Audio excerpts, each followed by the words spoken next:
best I can, y'all. If I cut you off, it's not I intentional. want to say good evening. This is Public Affairs, Public Access at the Houston Media Source. I'm your host tonight, Robert McKinley Gilmore Sr. It's always a blessing to be here to share with our audience about what's going on in our community and certainly some of the more pertinent issues that impacts us in our daily lives. Since we've last been here many times we've read about the problems from the results of mental illness or the results of evil or the results of some type of abnormal stability. Tonight I've got a wonderful round table. They're going to introduce themselves as we're going to share and delve into some of these topics that some of you might have questions about. So starting on my left, I would like for my colleagues to introduce themselves. Well, thank you again, Dr. Gilmore, for this privilege and opportunity to be your co-host again one more time. And I am your friend, your boy, Carl, Reverend Dr. Carl Matthews, Houston, Texas. Glad to be here with you tonight. Hi, and I'm Rashida Pirine. I'm a licensed clinical psychologist, and I'm also glad to be back again. And I'm attorney Lori Chambers Gray, and it's very nice to be here tonight, Doc, and you are spot on. There's a lot to talk about in our community and in our world. Yeah. Let's jump in it. I want to say congratulations to the Houston Astros 2017 World Series winners. Gave us a night of euphoria. It certainly increased our ability to be appreciative of some of the good results that we can have in our city. And we saw the results of that in terms of all the euphoric behavior. Over 750,000 people here in Houston, Texas, from around the region celebrating with the Astros. And I know all of us would agree that was just probably one of the most phenomenal experiences we've all enjoyed since the Houston Rockets won. And we are just glad to see that it's a blessing. We want to talk about some of these results in our society, what I'd call it any names. Since we've last been here, we've had two horrendous shootings. One at an entertainment venue in Las Vegas, which certainly gripped the entire country, the world really. Then followed by recently right here in the state of Texas, a traumatizing experience, over 20 people killed in a church. And I think as we look at some of these incidents, we've talked about it in the past, but it certainly gives some credence and credibility. What can we do? What is the issue that people have in their minds? I want you to call your friends, call a neighbor, because you know somebody who is affected that might be on the borderline, might not have a diagnosis, but certainly on the borderline. Dr. Pirine, you're our psychologist. Tell us. One thing I will say is that when I hear about, all this mass murder, of course, my concern is that there are copycats because so much attention is placed on on the person that committed these crimes, and there are people out there who want that type of attention, especially if they're feeling down and out and feel like there's no reason to live. Why not go out with a bang? And my job is what I call healing the everyday mind. Like, how can we even get, help people before they get to that point of wanting to hurt others or hurt themselves? And that is a challenge because most people don't want to even admit that they have any type of issue. And so that's the part that's a challenge for me, and it's, the stigma that's attached to mental health. So I'm glad we're having this kind of discussion because it does worry me that now people want to bring guns to churches. Now people are scared to go to open venues, and we're living in this constant fear, and anxiety has gone up, and it's like we're all living on edge. And when you're living on edge, you're more likely to snap. We're going to have a lot more people snapping if we don't find ways to prevent whatever emotional stress that people are going through. And what I'd like to add to that, Doc, is that there's always been conflict. There was conflict from day one. But the question is that we need to discuss is how do we resolve it? How do we address it? Because you hear about mass shootings. Someone's angry with someone. Maybe it's a loved one, a former spouse. that's always been present. But the question is, why is it that today we're addressing it or not even addressing it at all? Or how do we get to a point where we realize I'm angry, and so how do I address my anger? You know, you brought up a valid point. People don't even want to say it's that these people have mental illness. They just want to say they snap. No one ever actually uses the word that anyone can snap. Anyone can have quote unquote nervous breakdown. That can happen to anyone. And I think until we start really addressing, you know, the elephant in the room, that most of us are impacted by some type of mental health challenge, we're going to continue to have these incidents. What do you mean? What do you mean when you say most of us and it's the elephant in the room? I thought over the last couple of years we've been having these conversations. I know, Matthew, we've been talking about it in terms of trying to make people aware so it breaks the stigma. But are we touching the surface, or what are we doing? Well, I think it's a tsunami wave, actually. I think it's exacerbated so huge. I think you made a very good point, Doc, about the copycat syndrome. It seems to be a lot of repetitive behavior where they've seen it done in other places.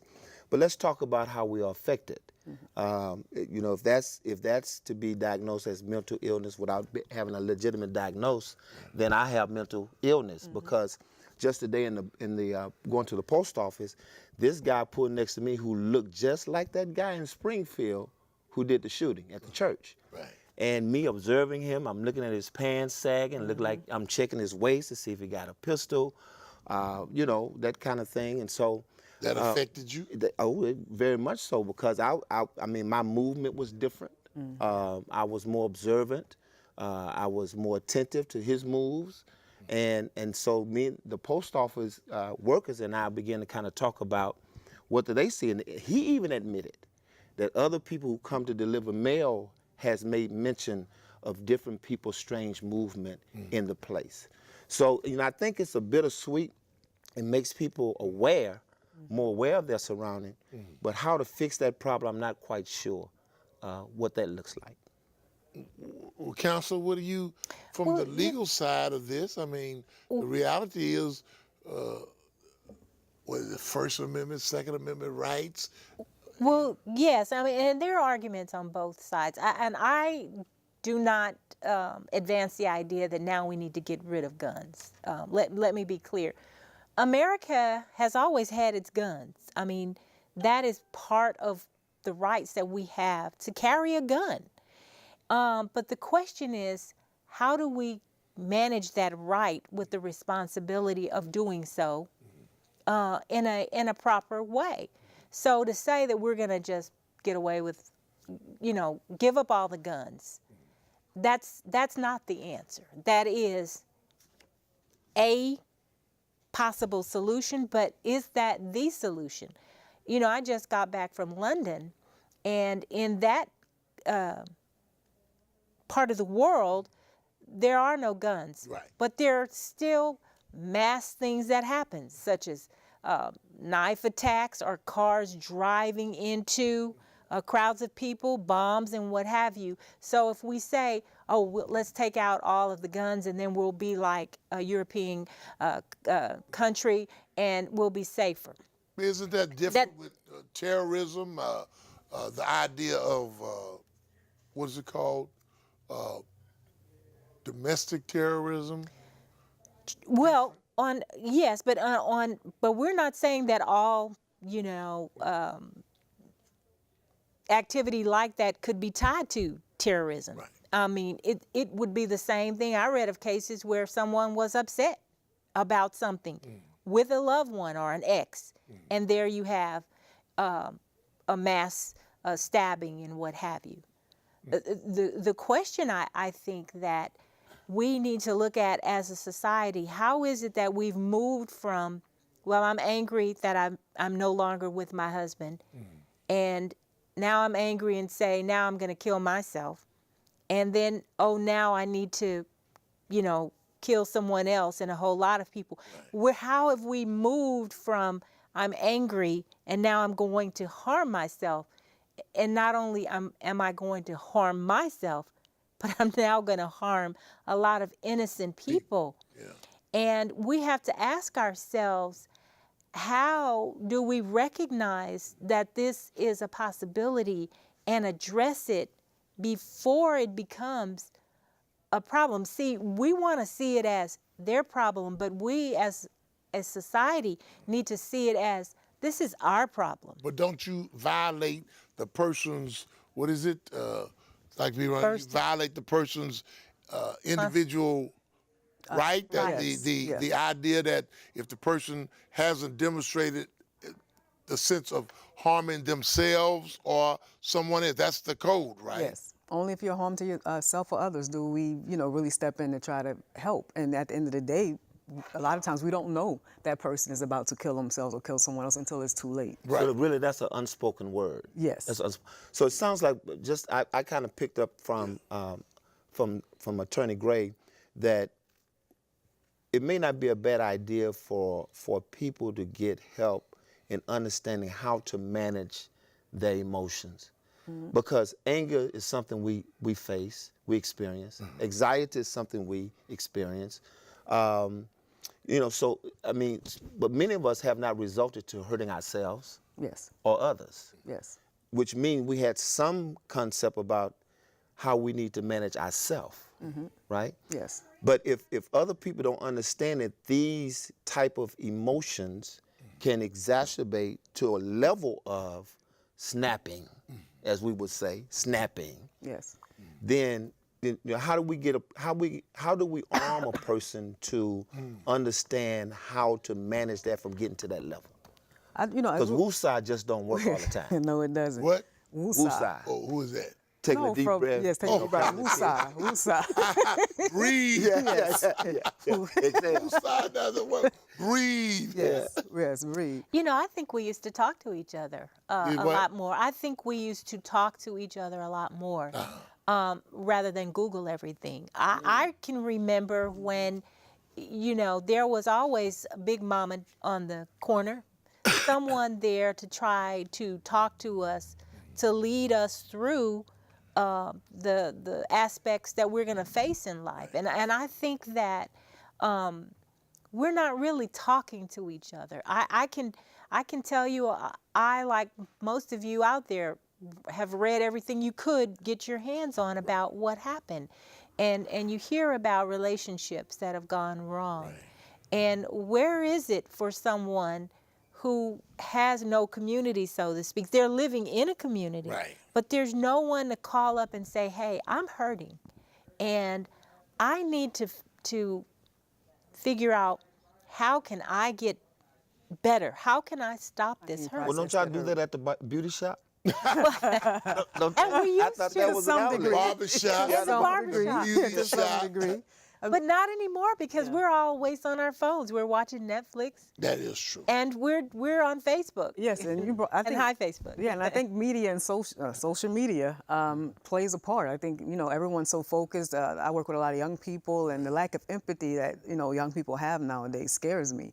And if you don't have empathy, then it doesn't matter to you if someone gets killed or if you want to kill other people because you're mad and upset. And so one thing that I think is very important as we talk about this stigma, think about it like this. We always, or at least most people, get annual physical checkups. Why can't we do annual mental health checkups? Why is that not What would you be checking for? To see if they have symptoms of depression and anxiety, to see if they have symptoms of what we call psychosis, or just how stressed is this person? Because we all have stresses on a daily basis that we are not aware of. And in fact, all of us on this panel probably stressed and not really at work because we're always working, always trying to, but at least gives us an idea of where this person might fall. While let's say as your, primary care physician is working with you, and sometimes they'll have, you can check off depressed or anxious, but that's all. They'll have it and they won't say too much. A lot of times they won't address it. Even if you do check off, you've been feeling some of these symptoms. But I do think that we have to be more vigilant in terms of addressing this issue and being more open. Like we keep saying, people are more open about mental health, but are we really? Because people will take any kind of meds they need for diabetes, for hypertension, and, they'll have a whole bag of pills. Right. But when you start saying you got to take antidepressants, anti-anxiety, it's like, why do you have to take that? And it becomes a whole different conversation. And so I do think we have to be, do checks, even with our children. Like, we go to the doctor, get physical health, let's check on their mental health at the same time.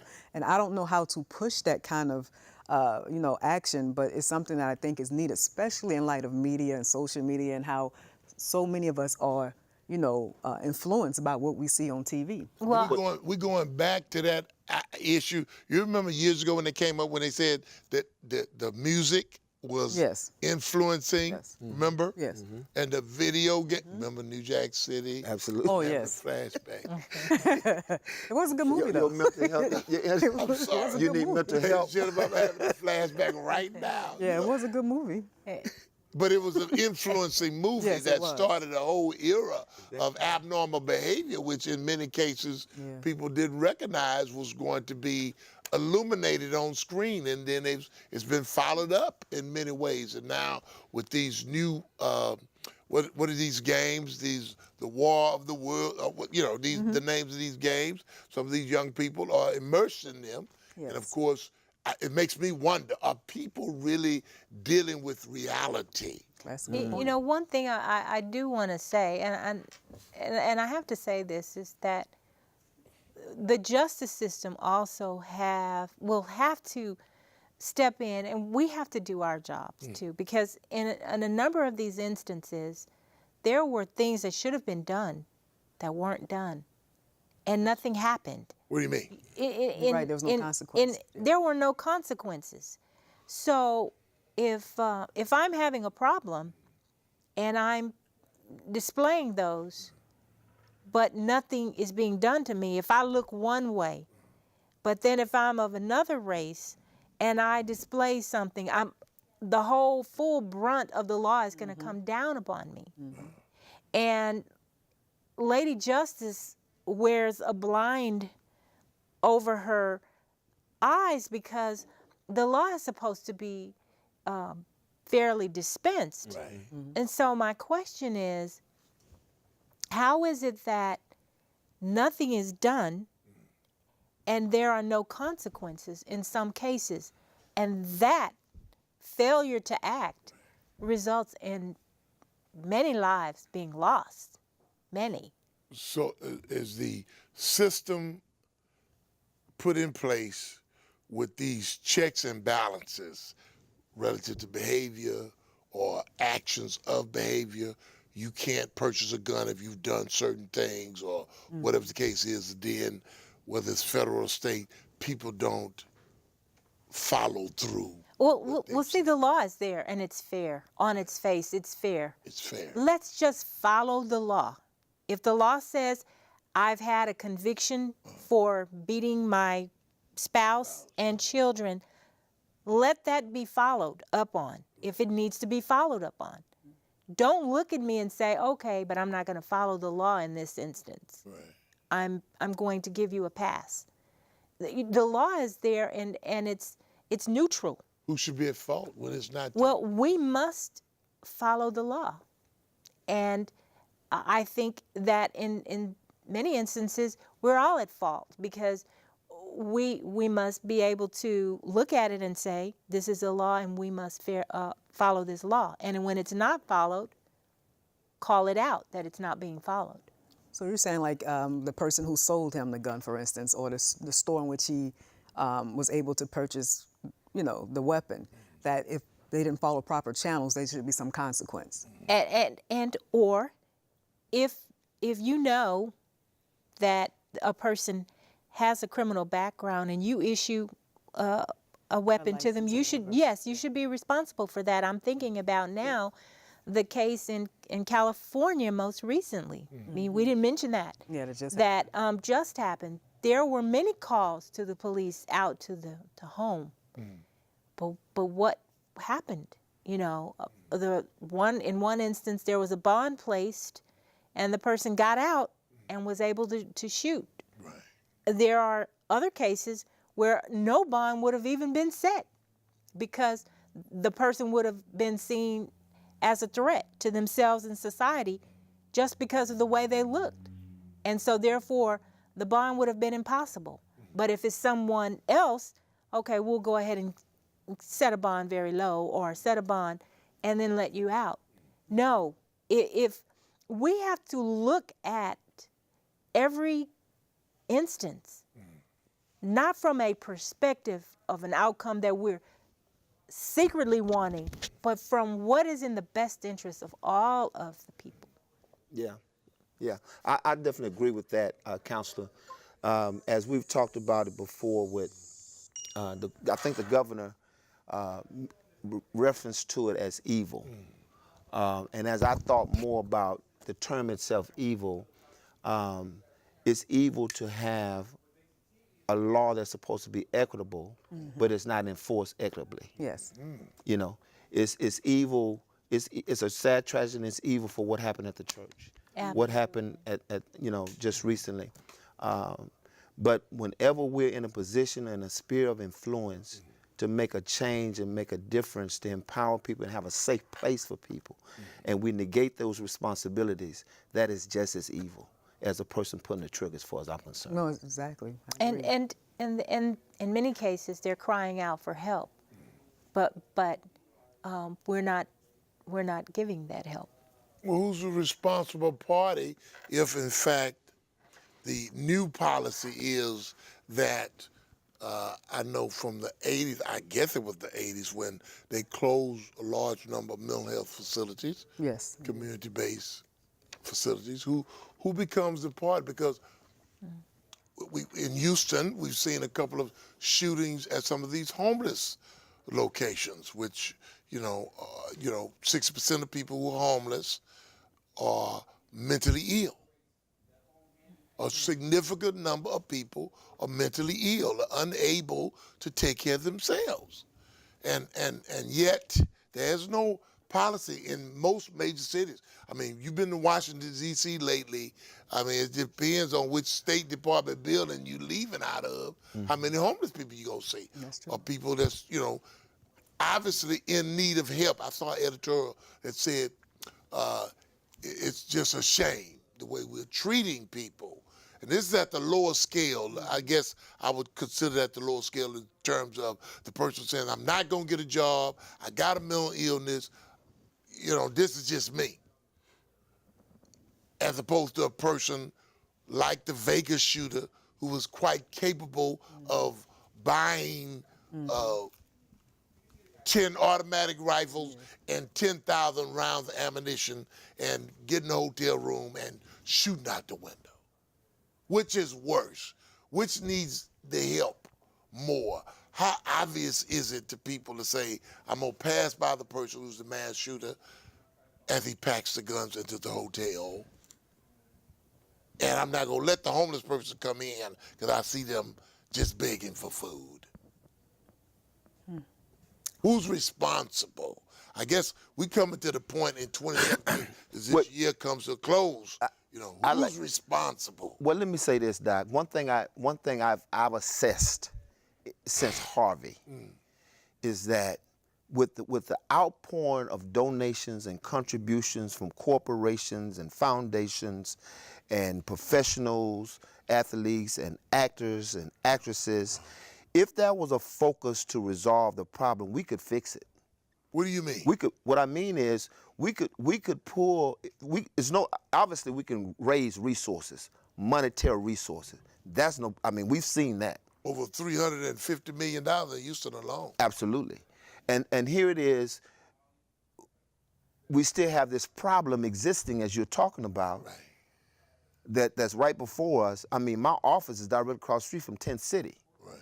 And yet there has not been any effort or no community gathering and effort or stakeholders meeting or faith-based meeting with anyone to talk about development, housing, social services, bringing in those persons who specialize in these policies and provide professional services like Doc does to deal with this issue. Or assessments. Or assessments even. Because in this case, you see the need is already So the presented. responsibility, as far as I'm concerned, lies upon those who've been appointed in positions to serve people and negating their responsibilities. That's a good observation. That's my perspective on that.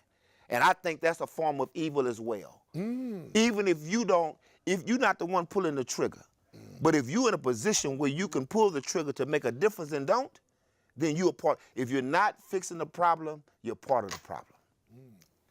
I mean, when you keep talking about, people say stricter gun laws, and I'm like, the whole point is, as you're saying, are people really upholding the laws that exist? Like in the first place, to even say we need stricter. I mean, are people doing assessments, or when people are, wanting a gun, or we just saying, oh, you want to buy a gun? I mean, you can buy it at Walmart. So how much assessment is really going on when you're able to? I'm just saying, like, we're in a society where everyone is almost like out for themselves in a way. Like if this is, it's a catch-22. It's a catch-22 because on one hand, we want people to, we have the right to do, we have so many rights. But with rights, comes responsibility. And that's the part that I think that we're not doing. We want freedom of speech. We want, right to bear arms and do all this, but we're not being responsible. Right. In terms That's of, good. to have all these rights. You made the observation about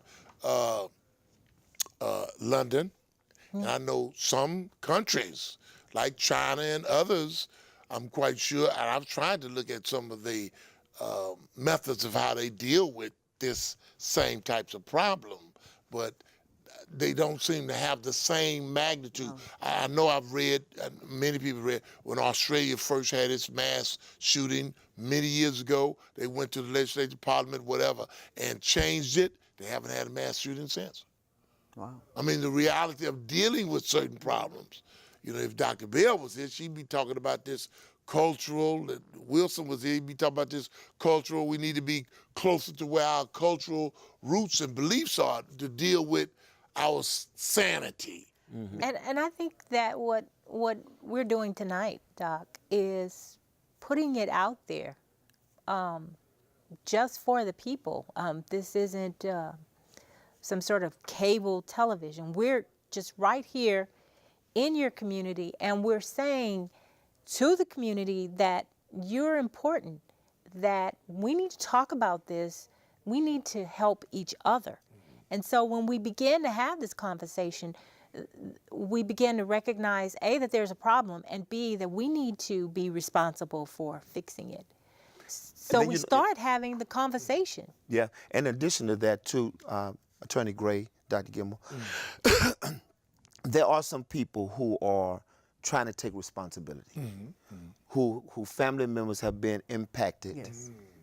by, and they're a caregiver for their loved one, right?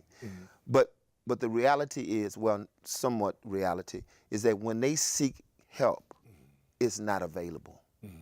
It's no housing, it's no place to go, or it's full. At that level. At that level, or you got to wait 6 months when the problem is present, Well, and so for me, it's one of the things that I've been really talking about is the real need for the faith base to really step up and get training to recognize the symptoms, to understand what it means, to understand how parishioners are impacted when their loved ones have been diagnosed with bipolar and schizophrenia, coupled with using mind-altering substances, those type of things. We have to provide a safe place for people to come and share and talk and gather this information and be a conduit where we can navigate people someplace. And then those who are in a position who provide these services and our representatives who represent us should be more community friendly to the faith community and organizations that give us resources so we can have some type of support system on a grassroots level. Continue doing the same thing, expecting a different result is just crazy itself. And that's exactly what the definition of insanity is. That's what it is. Yes. What is the definition? When you keep repeating the same thing but expect a different reaction. We're coming to different the end of 2017, I think, some people want to see change, whether in the leadership. Obviously, we've had a tremendous amount of change over the past year Yes. with our leadership in America and the state. And I'm listening to you, Matthews, and talking about this insanity. And I guess I'm trying to imagine a future of a city or country or state that has addressed the elephant in the room? Well, and to that point, I want to bring out the fact that Harris County has looked at the issue. Now in Harris County, I can remember a day when there wasn't a mental health court. Now there is a mental health court. I can remember a day when a person suffering from mental health would have to look outside of the court setting in order to get help if they needed it. Now there is a team of psychologists, social workers, and they're doing things such as testing people. In many cases, people that have never been evaluated before until they have come into the criminal justice system. And so that's an advancement, I believe. Yes. And that's a resource that's available to the citizens. And you don't have to be a citizen of Harris County. If a person is arrested in Harris County and it is determined that there is something that needs to be examined, checked, further evaluations, and so forth, those resources are available. And the question is, knowing that there are resources for you, let me tell you, there are resources available to you. There is a mental health court. There is a drug court. There is a veterans court. So this type of specialty courts is something new. And it is a way for those who may have been disenfranchised, uninformed, to be able to find these resources, but they're already in the criminal system at that point. So I think we're moving forward in that regard. But again, to Reverend Matthews' point, that how could maybe the churches or those community organizations tap into the resources? Where does How that do they synergy, find?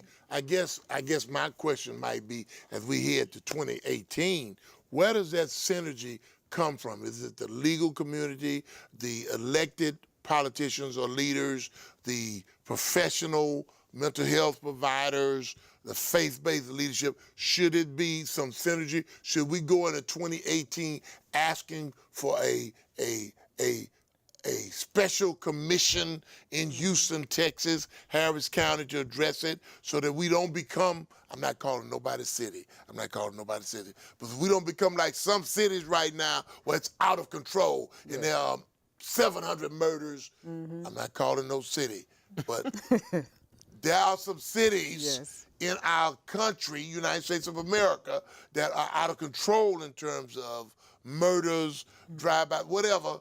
And where does that synergy come from? Is it a joint effort? Is it a call effort? Does the mayor, the judge, the governor need to say, we're going to do this in Houston? You know, and everybody, as you always say, don't worry about your silo. Right. As you say sometimes, don't worry about your silo. And, okay, the business developers over here and everybody's over here, and let's get together because we've got to deal with this. Where does that come from? Where does that leadership come from? We're going into 2018. It's a new year. Wow, I mean, I agree with you. I do think everyone should be at the table because it's different perspectives that you may not be aware of. And if we're all trying to handle it from, one angle, we're leaving a lot, left unsaid. Like what you're talking about with all the different courts is intervention. We need prevention before people are, are in the criminal Get to the court. court system. Right. And I read somewhere, and I wish I knew the exact where the source, but about 70% of people in the prison system have mental health. That's right. I mean mental illness. Let me say that. That's right. And that if we had actually treated them, that'd be less crime against people, because usually they're in jail because they committed some crime against someone. Right. And so if we look at it on that angle, just being able to prevent people, to help prevent them from making bad choices and having a better state of mind, will actually help the community as a whole. And let me just say this real quickly in terms of, I want to say, in terms of for people out there who believe in theories, there's a theory called the hierarchy of needs.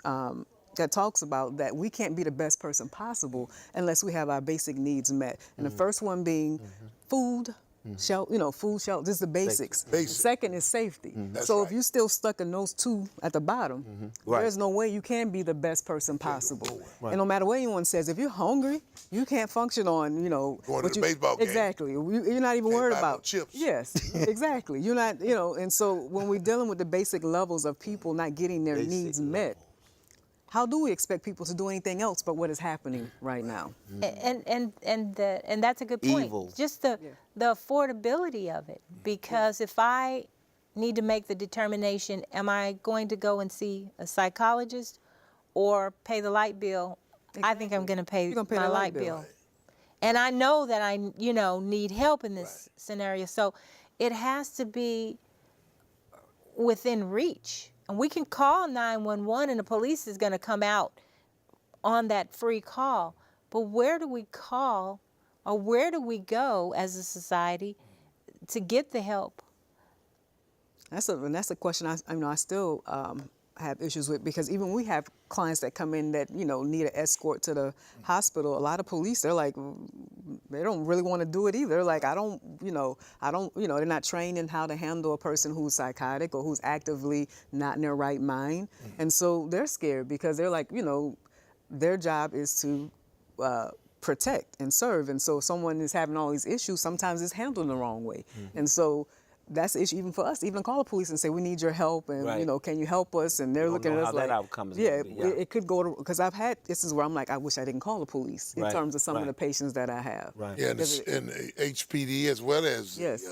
Harris County have had a nationally ranked and rated crisis mental intervention team, and I think that's when they began to realize that those types of situations can escalate so fast. They can. And all you trained to do is protect. Well, It goes back to the you know, point you made though about this funding. Right, I'm just finna go there. Yes. Because to answer your question, Right. what I'm recommending to those who may be watching Right. is with the alleged $76 million and the $500 million that Mr. Oberg found, I think we have the resources. I would make an appeal to political leaders to use your sphere of influence to make a call to the health community, the mental health community, the community stakeholders, the faith-based community, and have a think tank discussion that's equitable.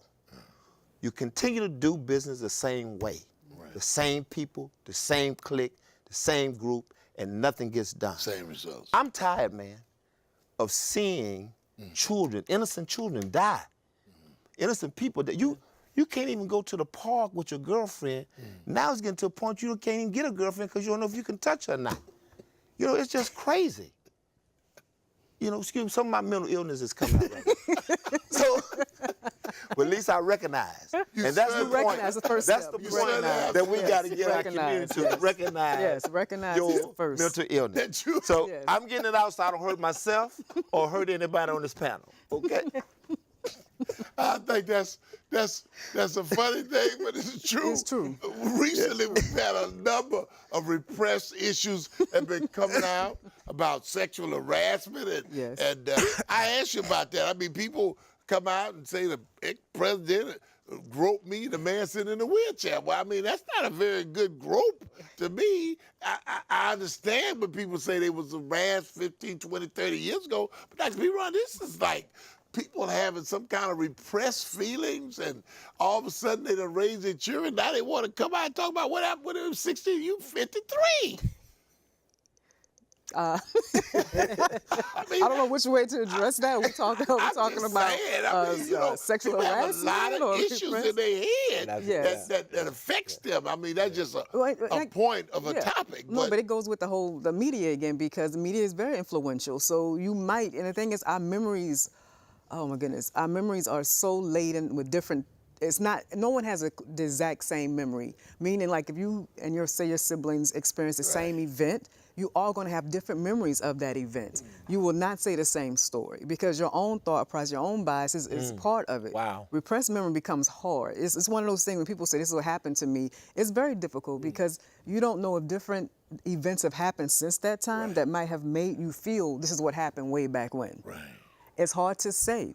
Versus someone who can clearly remember this is they've never lost that memory. This is what happened. Versus someone who says it, you know.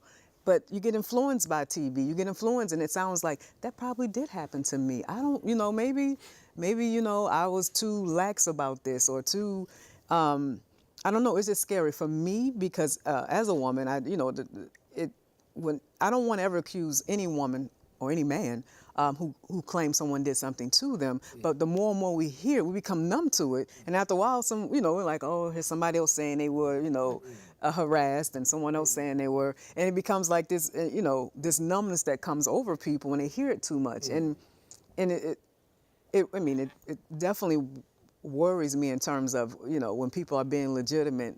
People are going to take it serious. These are, in some cases, this is very ironic in a sense. Yes. We go from one level of thinking for a person who's not capable to a level where a person is supposedly, quote unquote, normal, and has these repressed thoughts that come back, which you look at them now, you think, well, they done lost it. This normal person has lost it, and I want to do something to you or whatever. It just really makes you realize how weak the brain is. Or how powerful, either way you want to look at it. Yeah, weak, powerful, but for people to be able to have these memories or have thoughts, and then a trigger. Going back to the trigger, now the trigger has come out, and whether you lose it or you go call your lawyer to get you some, what can I do to you after 33 years? I hope nobody comes and calls and say, Gilmore did this to me, because it would be just a trigger. But the point that you're making, man, is so serious, man, because number one, what I'm hearing you say is we're talking about people who've been affected, who suppressed their pain or whatever. Right. In high-level professional positions. That's what I'm saying. And many times they are making decisions of other people's lives. Yeah. And if something should trigger them on the wrong day, you might get 30 years, or you might get shot, or you might get run over. Anything could spark from that situation. That's right. So that just, to me, pressed the need why I think the idea of doing a mental psychological assessment is good. Everybody. For everybody, in the workplace, everywhere, yeah. I mean, it's across the board. Absolutely. Absolutely. I think if a person's in an elected position and is not making the right decision about what you need to deal with in terms of what's going on, you got $150 million and you don't know what to do with it, then you might need an assessment. Exactly. Well, and then you know what I mean? I agree. The question is, what if the mental health professionals did more in terms of telling us, the community, why it's important? That things can really change, because we're looking at you and it's a mystery in many cases. But if there were maybe messages sent out that maybe a before and after, and how the assessment or some sort of therapy might be beneficial, I think that we're open. I mean, we're a society that's open to information. But is that information actually being sent out there? No, I think the information is out there. But again, we are a people that are, as a whole, like, if you believe in mental health, you got to have some spirituality in it, because what we're talking about is your thought processes and how it affects your behavior. A lot of people tend to be very hardcore. They believe in the hard sciences, which is why physical health is easier to deal with than mental, because they're like, you can't really touch it, you can't really, because I've had that experience where, people have said, I need you to tell me this young man won't kill someone. I'm like, I can't really say without a doubt, no matter how long I work with him, that he won't. I can just talk about, I'm trying to lessen his stress level. And if we can keep his stress level, he probably won't. But they want me to say without a doubt that he won't. And I can't say that, because human behavior at the end of the day can be unpredictable, because it could be a trigger that happens that I'm not aware of as a therapist. and goes back to my point of we should look at mental health like we do physical. It should be, even as a young child, when a baby is born, we all look at the physical health, and as they go through the stages, they stay, go to the doctor like clockwork. But you only go to mental health professionals once you start having issues. Right. That's the only time you see us. Right. And what ends up happening, and most of the time, every child or every adult I've seen have had years of something, and now it's like, I can't do it anymore. I need help. And it's like, again, we're talking about prevention. I come in as intervention at this point, but how can we just, as a general, keep it? We talk about eating healthy, all kind of things. Right. That's my point. How do we get that message out? And I think the mental health community is the best community to do so. Tell us. We need to know that this is actually available to us. And I can say I did 1-year internship on the Hill with public policy, and we would go talk to different representatives about, pushing policy in terms of mental health, especially like with suicide and different, and how to prevent it. And we got a lot of pushback from both Democrats and Republicans in terms of that's not important, that's not something that we can do, because the American Psychological Association actually has a whole division full of policymakers. Like, our goal is to push policy and to talk about these things, but we get a lot of pushback. So it's not that I think that the word is not out, or that as mental health professionals we're not trying to do so, but it is one of those where we're not just getting the support, if you will, in terms of, like, legal is strong, faith-based is strong in terms of if you feel something, the words are out there, but when we come to us, people still look at us like y'all quacks or you shrinks and different things that come up. Right. Again, it's still a lot of stigma that's attached. And I hear what you're saying is like, how can we change that? And that's one of my purposes. I really want people, when I think about my work, I'm always trying to make it every day.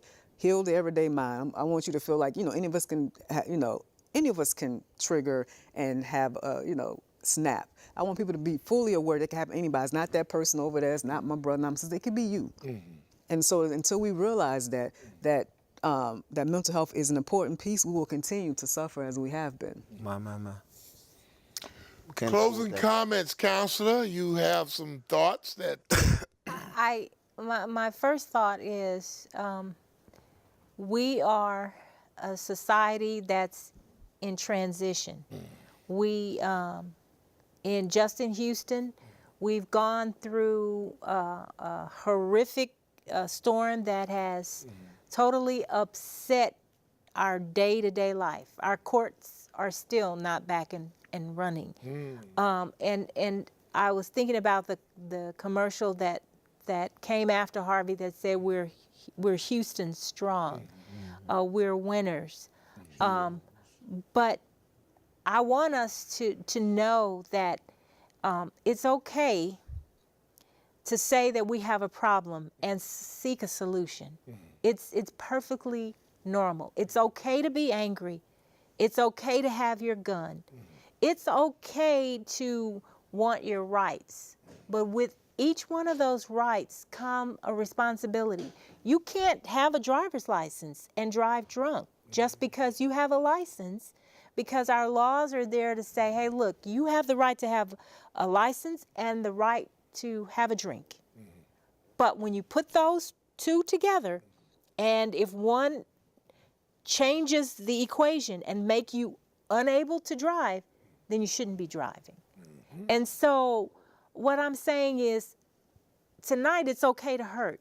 It's a normal thing. It's nothing to be ashamed of. And there are resources that are out there available to us all. We just need to put ourselves in that path to get them, whether it's through your church, whether it's through your physician, your psychologist, reaching out and even calling 911 and saying, I need help, help me before I try to take matters into my own hand. Thank you very much. Dr. Matthews, a closing comment.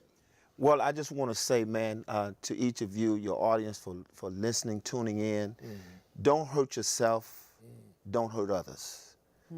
If you're not going to be a part of the solution, well, you're a part of the problem, regardless of what capacity you serve in.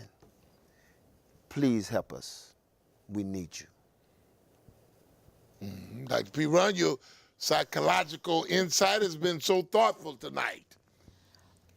First, I wanted to say that hopefully that you and I could talk more about how can in terms of training and talking about what signs and symptoms should we look for in our congregation and things of that. So I want to throw that out there, but I also want to say this: I thought about this the other day. Can you punch and smile at the same time? That's a good That's a one. good one. That's real good. You cannot. Angry and happiness can't happen at the same time. And most of us are walking around angry. What? Most of us are walking around angry. And so the minute someone says boo to us, we're ready to fight, we're in a rage. And if we can find ways to become happier people, not perfect, we're not saying you won't have any emotion. And I challenge you each day, spend about 5 minutes doing something that you enjoy doing. If you're listening to me now, 5 minutes, it could, you might say I'm too busy. That's why I say 5 minutes. It could be reading a book, it could be watching your favorite show, but you're making a conscious effort to find joy and meaning and purpose in life on a daily basis, not just when something meaningful happens, but every day you are purposely saying, I'm finding my 5 minutes of joy. If you can make it longer, even better. But at the end of the day, we cannot punch and smile at the same time. Awesome. I want to thank my panelists. This has been a very distinguished discussion because of the issues that are affecting us in our time. The Public Affairs Public Access Show provides an opportunity of information. Houston Media Source has done that for now over 30 years, and certainly this continues in our contemporary society that we live in. If you haven't done anything other than think about the needs you might have or the needs somebody else might have, this is a good time to think about it. We see the news headlines, we see the tragedies, there are ebbs and flows in life, whether it's the parade and enjoying the Houston Astros or the sorrow from the tragedies that we see in the news.